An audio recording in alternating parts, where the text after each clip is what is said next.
दोस्तों, कलयुग के अंत के विषय में हमारे प्राचीन पुराणों में पहले ही भविष्यवाणी की हुई है। कलयुग का प्रभाव कैसा होगा? कलयुग में मनुष्य का व्यवहार कैसा होगा?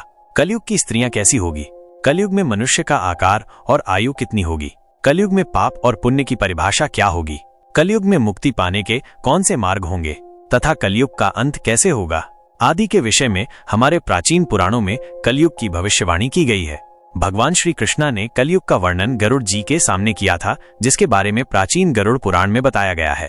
तो चलिए जान लेते हैं कलयुग के बारे में की गई प्राचीन भविष्यवाणियां।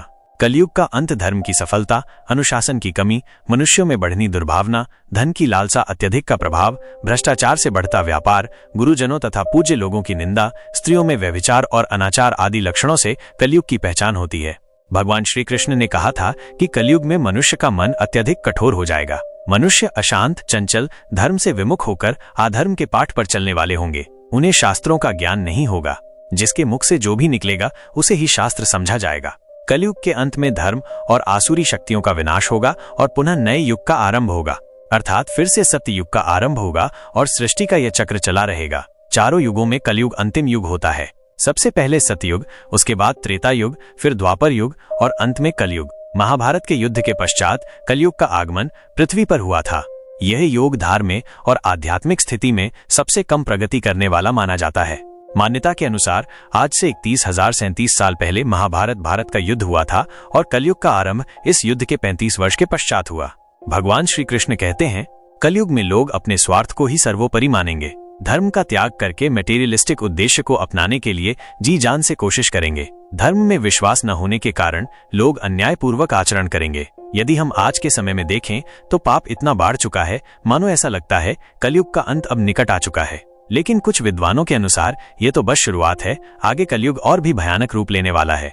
कलयुग के उस भयानक रूप को देखने की क्षमता आज के मनुष्यों के अंदर नहीं है। जब कलयुग का अंत समय निकट आएगा तो ऐसी भयानक चीज दिखाई पड़ेगी। मनुष्य का रूप इतना विकृत और भयानक हो जाएगा कि वो मनुष्य कम पिशाच ज्यादा दिखाई देंगे।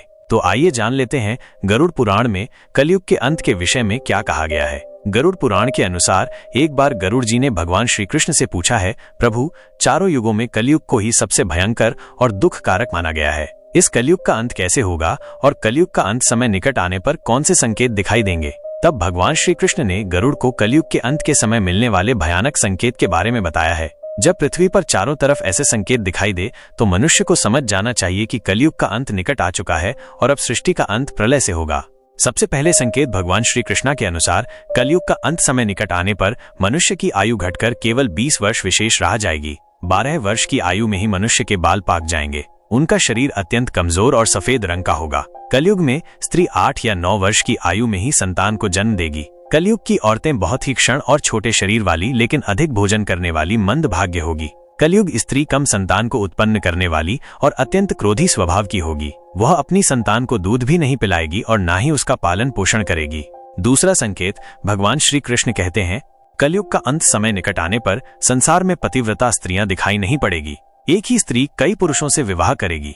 लोग पूजा पाठ, श्रद्धा, अंतिम संस्कार, मुंडन और विवाह आदि प्रकार के कार्य नहीं करेंगे। जल के अभाव के कारण लोग स्नान नहीं करेंगे और अशुद्ध ही रहेंगे। कलयुग के अंत में लोग केवल मांसाहार ही करेंगे और कोई भी सात्विक आहार नहीं करेगा। कलयुग में लोगों के वस्त्र तने हुए और चमकीले होंगे। तीसरी बात, श्री कृष्ण के अनुसार जब कलयुग का अंत समय निकट आएगा तो वृक्षों में फल आना बंद हो जाएंगे। सभी वृक्ष फल रहित हो जाएंगे। सृष्टि में हर तरफ केवल शमी के वृक्ष ही दिखाई देंगे। मनुष्य शाकाहार छोड़कर केवल मांस का ही सेवन करेंगे। कलयुग का भोजन तामसिक होगा। इसी कारण से लोग जल्दी बूढ़े होकर मर जाएंगे। कलयुगी मनुष्य पूजा करना बंद कर देंगे। सभी गायों का मांस खाएंगे। गायों को केवल दूध और मांस के लिए ही पाला जाएगा। चौथी बात, कलयुग का अंत समय निकट आने पर अल्पवृष्टि होगी, अर्थात बहुत ही कम बारिश होगी। खेत अनाज नहीं होगा। फलों में रस भी उत्पन्न नहीं होगा। मनुष्य भूख और प्यास के कारण ही मरने लगेंगे। मनुष्य को केवल बकरियों का दूध ही प्राप्त होगा। पांचवी बात, जब कलयुग का अंत होने वाला होगा तब भगवान विष्णु सूर्य के किरणों में विराजमान होकर पृथ्वी का संपूर्ण जल सोख लेंगे। आकाश में चारों तरफ 7 सूर्य दिखाई देंगे। इन सभी सूर्य के प्रभाव से संपूर्ण सृष्टि जलकर खाक हो जाएगी। तत्पश्चात रुद्रारूप भगवान विष्णु संपूर्ण संसार को दगात करके अपने स्वास्थ्य से मेघना को उत्पन्न करेंगे और ये मेघ भयंकर गर्जना करते हुए अगले 100 वर्षों तक आकाश से जल की वर्षा करेंगे और सृष्टि की भयंकर अग्नि को शांत कर देंगे। अग्नि शांत होने पर वे मेघ संपूर्ण जगत को जल में डुबो देंगे और इस प्रकार से कलयुग का अंत हो जाएगा और फिर परमात्मा अपनी इच्छा मंत्र से पुनः सृष्टि में जीव की उत्पत्ति करेंगे। तो दोस्तों, इस प्रकार से गरुड़ पुराण में कलयुग के अंत का वर्णन किया गया है। उम्मीद है आपको ये जानकारी अच्छी लगी होगी। वीडियो को लाइक जरूर करें और साथ ही चैनल को सब्सक्राइब करना ना भूलें। तो इसी के साथ मिलते हैं नेक्स्ट वीडियो में।